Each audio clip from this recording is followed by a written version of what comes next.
Published 2017 EDT, 1 November 2017. Updated 2030 EDT, 1 November 2017. Britain's spies are wary of sharing information with Boris Johnson because they do not trust the Foreign Secretary, it was claimed last night.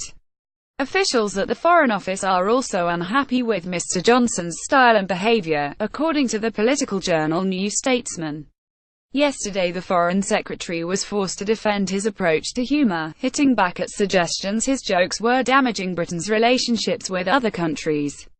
Officials at the Foreign Office are also unhappy with Mr. Johnson's style and behaviour, according to the political journal New Statesman. Hay told MPs telling jokes is often a very effective way of getting a diplomatic message across. It came after Tory MP Tom Tugendhat, chairman of the Commons Foreign Affairs Committee, warned Mr. Johnson that it was really hard to do cross-cultural humour. Mr. Johnson was criticised last month for saying that the Libyan town of Sirte, a former Islamic State stronghold, could be the next Dubai once they clear the dead boss away. Last night the left-wing New Statesman revealed a string of diplomats had little confidence in the Foreign Secretary's style.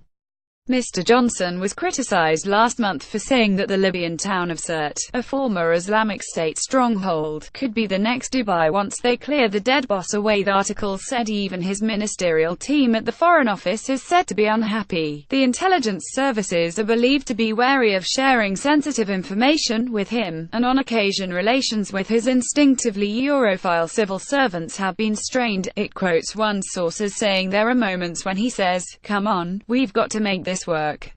Stop being gloom-mongers." Former Hong Kong Governor Lord Paton said he seems unable to pursue a serious argument without resorting to mop-headed witticisms. If you were concerned about the principles and vision and long-term interests of Britain, you would not regard him as your pin-up. This is an office once held by people like Carrington, Hurd, Douglas Home, Callaghan and Bevan. What on earth has become of US former Tory MP Lord Paton also accused Mr. Johnson of spreading fake news when he was the Daily Telegraph's Brussels correspondent. As a journalist in Brussels, he was one of the greatest exponents of fake journalism, he said. A former British ambassador called him the least deserving and least qualified Foreign Secretary of modern times, who has successfully lived down to all expectations.